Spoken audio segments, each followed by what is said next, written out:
Through ये खबर देने के बाद बताए जाके अटैक किए हैं।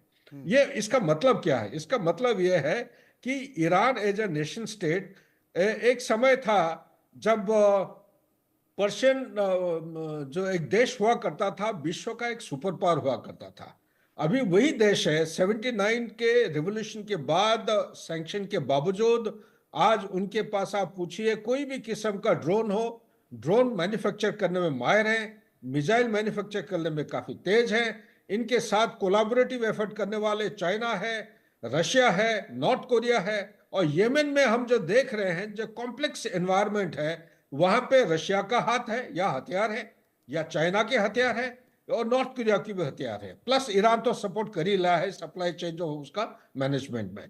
लेकिन मेन मुद्दा है, अगला जो लड़ाई होगा, इसकी जवाब ईरान के पास काबिलियत की हक होगा या नहीं, ये बहुत बड़ा एक्चुअली सवाल है जिसके जवाब देना बहुत मुश्किल है। लेकिन एक चीज मैं क्लैरिफाई करना चाहता हूं मनोज, अगर आप मेरे को इजाजत दें, जी प्लीज। कि इजराइल का ठीक है, आपने जो कुछ कहा बिल्कुल सही है। इनका ऑक्टोपस डॉक्ट्रिन का जो स्ट्रेटेजी है, ये स्ट्रेटेजी के अलावा और एक स्ट्रेटेजी है, इसको भूलना नहीं चाहिए, कि इजराइल को पता है कि चाहे आप हिजबुल्लाह को डेसिमेट कर रहे हो, या आप हमास का कर रहे हो, या अभी हुतीस को आप अभी बर्बाद करने जा रहे हो, ये 6 महीने 8 महीने के बाद फिर रीग्रुप होके, उनका आइडियोलॉजी कभी डेथ नहीं होता है, ये फिर रीग्रुप रीऑर्गेनाइज करके फिर उसका मुंह जो है शक्ल बाहर निकाल के दिखाएंगे। तो उनका एक कॉन्सेप्ट है, वो डॉक्ट्रिन है, उसको बोलते हैं माउ द ग्रास। मतलब घास का जो लॉन होता है, हर कुछ दिन के बाद जब तक तो माव नहीं करेंगे वो घास, जंगली घास निकलने लगते हैं। इसलिए माव दे ग्रास, कुछ समय के बाद फिर उनको पता है इनको फिर जमीन पे लाना है, घुटने पे टेकना है, और उनका अटैक इसी तरह विथ रेगुलर इंटरवल आपने ये करना बड़ी पड़ेगा। बात कही है कि कुछ दिनों के बाद, 6 महीने के बाद, 8 महीने के बाद, 1 साल बाद ये फिर से पैदा हो जाएंगे और अपने संगठन को रीयूनियन करेंगे। डॉक्टर आरोन मेरे साथ मौजूद हैं। डॉक्टर आरोन, अमेरिका की तरफ से कहा गया है कि इजराइल हमले का जवाब ना दे ईरान, और जो भी हमला किया है इजराइल ने वो अक्टूबर में हमले का जवाब है। अब अगर ईरान हमला करता है तो हम फिर जवाबी कार्रवाई करेंगे और हम इजराइल के साथ रहेंगे। हम चाहते हैं कि लेबनान में, और जिस तरीके से गाजा में सीज फायर करने को, लेबनान और गाजा के बीच जो सीज फायर को करने की कोशिश है, उसके लिए हम तैयार हैं। तो ये जो अमेरिका की स्ट्रेटजी है, अमेरिका की रणनीति है, अमेरिका की कूटनीति है, इसके बारे में क्या कहेंगे? उनके इस स्टेटमेंट के बारे में आप क्या कहेंगे? देखिएगा, 20 हम लोग इजराइल के लोग 20 जनवरी का बहुत ही उससे प्रतीक्षा कर रहे हैं, इस तारीख की, जी। इस दिनांक की। हम बहुत उससे, ये जो स्टेट अभी भी, क्योंकि 20 तारीख तक ट्रंप जो है ना पूरी तरह से अपने एडमिनिस्ट्रेशन में नहीं, कोई भी कुछ नहीं कर सकते हैं। हम्म। तो अभी देखिए, कुछ दिन पहले ये, क्या 2 दिन पहले की ये बात है कि पता नहीं, एक ऐसी खबर भी आई है हम लोगों के पास कि शायद जो हम लोग जो लड़ रहे हैं हमास के अगेंस्ट, वो एक अलग तरीके का, मतलब अलग हो सकता है वो वॉर, और अमेरिका जो है हमास से डायरेक्ट लड़ेगा। हम्म। मतलब ये है, अगर इनकी 20 जनवरी तक अगर ये इनके जितने अमेरिकन हॉस्टेज और जितने भी और हॉस्टेजेस हैं, वो बंधक तो जो हैं, वो चेतावनी अगर, ट्रंप दे ही चुके हैं। ट्रंप ने साफ तौर पर कह दिया है कि आप उनको छोड़िए, वरना फिर आप परिणाम भुगतने के लिए तैयार रहिए। हाँ, बिल्कुल। तो वही हम कह रहे हैं कि उसके पहले के जो भी स्टेट्समेंट जो आ रहे हैं, अभी कोई इज़राइल के लोग मिस्टर नेतन्याहू उसके ऊपर कुछ भाव नहीं दे रहे, ताव नहीं दे रहे हैं। आप कुछ भी बोलते रहो, आपकी कोई वो नहीं है, कैपेसिटी नहीं है आपकी। हम्म। मतलब एक, अगर अपन सीधे-सादी लफ्ज़ों में अगर कहें, तो इनकी अब कोई औकात नहीं रही है, कुछ हम्म। किसी भी तरह का इज़राइल को इंस्ट्रक्ट करने का या थ्रेट करने का, कि भई आप हमारी बात नहीं मानोगे तो भाई पूरे जो जो जो डॉल्फी, वो जो इजिप्ट वाला जो कॉरिडोर है, वो इजराइल ने अकेले लड़ा।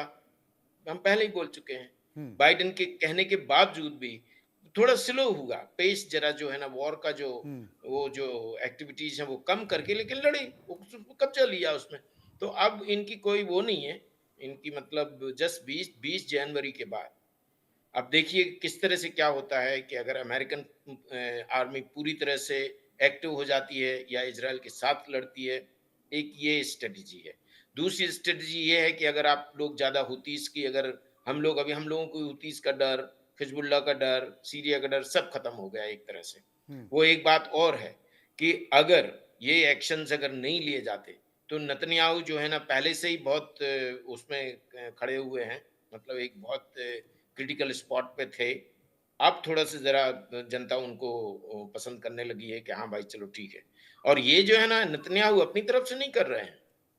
हिज़्बुल्लाह को इन्होंने सबको इनका हिज़्बुल्लाह का पूरा टॉप ब्रास खत्म कर दिया।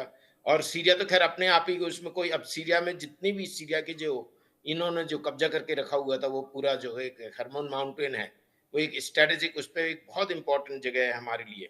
अब वो इनकी सीरिया की हिम्मत नहीं होगी उस तरफ हमारी तरफ आँख उठा के देखने की। हूथीज़ की कोई है ही नहीं है औकात, in fact I am sorry, ये वर्ड्स हम यूज़ करते नहीं हैं जी। असली में। लेकिन अगर अगर अब इसके बाद ईरान ज़्यादा एक्टिव रहा अगर हुतीज़ को सपोर्ट करने में, तो फिर फाइनली ये होगा कि इज़राइल और अमेरिका पहले तो इनका न्यूक्लियर फैसिलिटीज़ जो है ना वो ख़त्म करेंगे, और इसके बाद इनका जो भी इंफ्रास्ट्रक्चर है वो ख़त्म होगा। एक बात और, एक बहुत अच्छी एक आशा की किरण जो है ना 2-3 दिन पहले हमें देखने को मिली जी। कि उनके ईरान के जो जो नए मंत्री जो नए राष्ट्रपति आए हैं, उन्होंने ये जो जो स्कार्फ वाला जो मैटर है ना, वो पूरी तरह से सॉल्व कर दिया है। हम्म। मतलब अब लड़कियाँ वहाँ फ्री रह सकती हैं। तो ये भी हो सकता है इनडायरेक्टली और डायरेक्टली कि वहाँ पे एक और लॉबी काम कर रही है ईरान के एडमिनिस्ट्रेशन के लिए कि जो सीरिया में हुआ है, वो ईरान में हो जाए। अपना साँप भी मर जाए और लाठी ना टूटे। ये बहुत सारे लाठी की संकेत तो जो निकल कर आ रहे हैं, लेकिन संजीव जी, जिस बात का जिक्र डॉक्टर आरून कर रहे थे, मैं उसी को आगे बढ़ाता हूं। और जिस तरीके से अमेरिका ने भी कहा है, क्या ये मान लिया जाए कि 20 तारीख के बाद, ट्रंप के शपथ लेने के बाद परिस्थितियां बदलेंगी? नंबर एक। दूसरी चीज, जो लेबनान और गाजा के बीच सीज फायर की बात अमेरिका कर रहा है, तमाम बंदियों को छुटाने की बात अमेरिका कर रहा है, ये बहुत तेजी से घटनाक्रम बढ़ेगा। जी देखिए, डोनाल्ड ट्रंप के आने के बाद मेरा ऐसा स्पष्ट रूप से मानना है कि इजराइल को और बड़ी ताकत मिलेगी। वैसे मैं यहाँ स्पष्ट कर दूं कि यूनाइटेड स्टेट्स ऑफ अमेरिका में चाहे कोई भी एडमिनिस्ट्रेशन क्यों ना हो, डेमोक्रेटिक हो, रिपब्लिकन हो, इजराइल के साथ उनका जो सिक्योरिटी जो अलायंस है वो बहुत ही रोबस्ट है, बहुत ही गहरा है। और अमेरिका का कोई भी एडमिनिस्ट्रेशन इजराइल के साथ हमेशा खड़ा रहेगा। और ट्रंप प्रशासन तो विशेष रूप से जिस तरीके से राष्ट्रपति ट्रंप का स्वयं का जो अप्रोच है इजराइल को लेकर के, और पिछले प्रशासन के कार्यकाल के दौरान हमने देखा था किस तरीके से उन्होंने नेतन्याहू सरकार के साथ क्लोजली कोऑर्डिनेट किया था। अपने एम्बेसी को भी उन्होंने जेरूसलम शिफ्ट किया था और अनेक ऐसे कदम लिए थे। तो जाहिर है कि ये जो इजराइल को बहुत बड़ी ताकत मिले जा रही है। 20 जनवरी का हर एक जो इजरायली नागरिक इंतजार कर रहा है। मैं अब्राहम साहब की भावनाओं को समझ सकता हूं।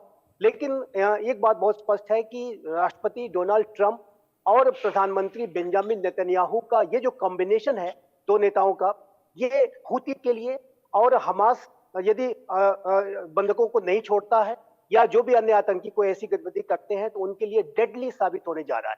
और इस बात की भी संभावना है कि जो यूनाइटेड स्टेट्स ऑफ अमेरिका और इजराइल ईरान के संदर्भ में भी बड़े एक्शंस लेंगे।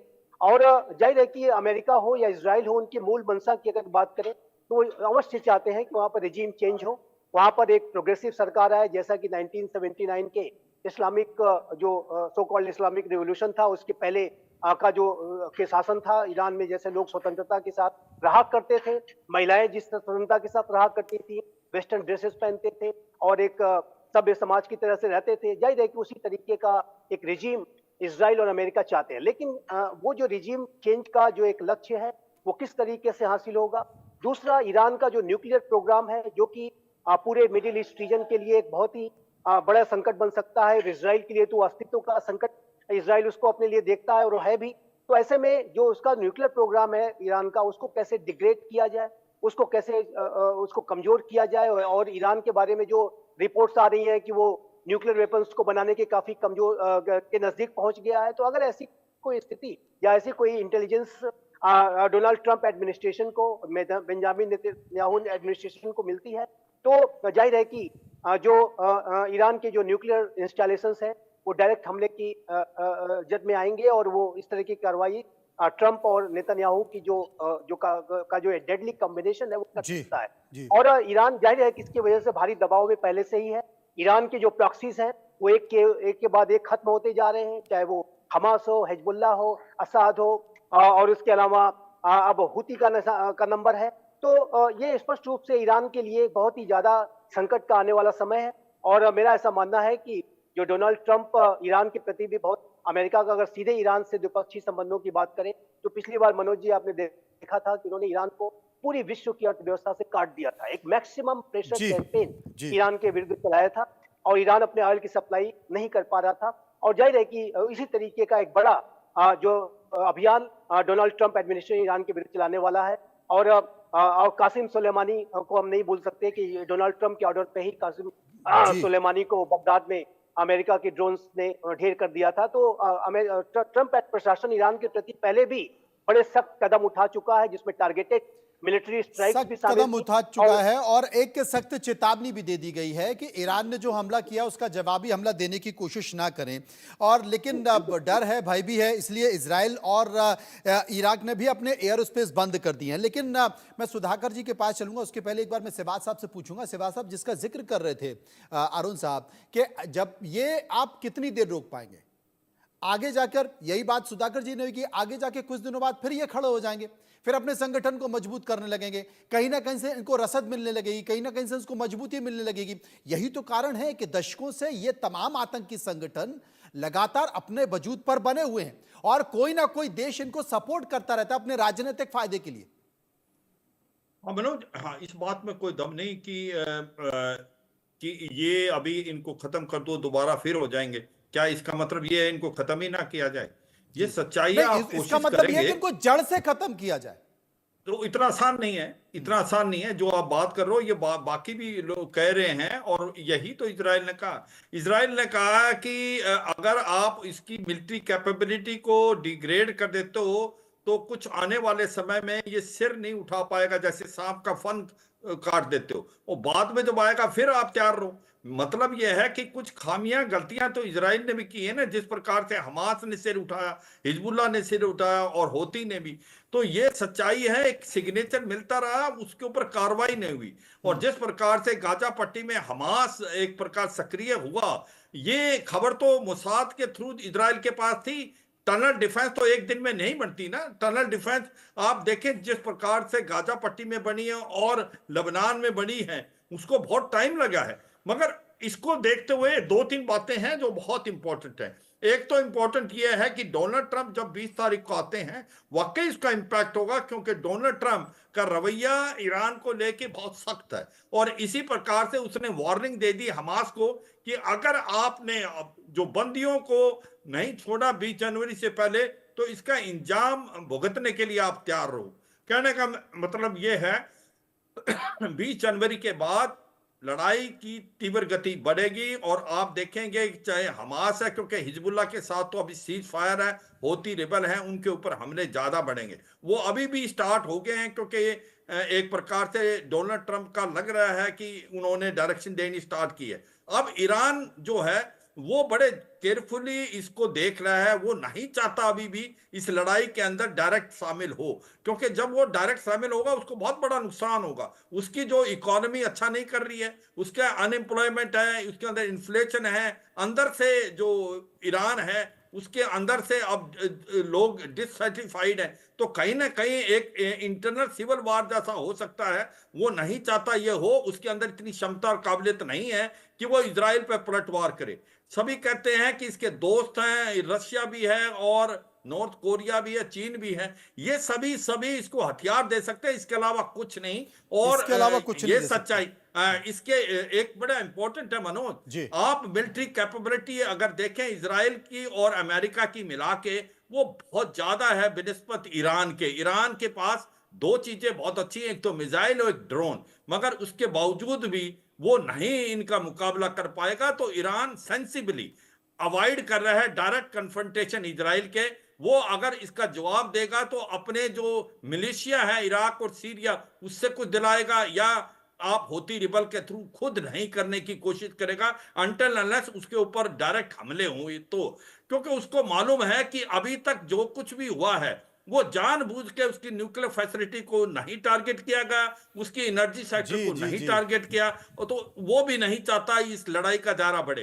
क्या चाहेगा ये बड़ा डोनाल्ड ट्रंप? संकेत है आपने डोनाल्ड- जो बात कही हाँ, है कि उसने मैं एक उसके ही जो चीज तेल मानो, के ठिकाने हैं उन पर हमला नहीं किया, उसके जितने भी परमाणु प्रतिष्ठान हैं उन पर हमला नहीं किया, क्योंकि इजराइल भी नहीं चाहता कि दायरा लड़ाई का बड़ा हो जाए। सुधाकर जी मेरे साथ मौजूद हैं। सुधाकर जी, ईरान के जो परमाणु ठिकाने और तेल के भंडार हैं उन पर हमला नहीं किया गया है, और इस बात की जानकारी कोई ईरान ने नहीं दी है, खुद इजराइल की सेना से कहा गया कि भाई हमने इनके ठिकानों पर हमला नहीं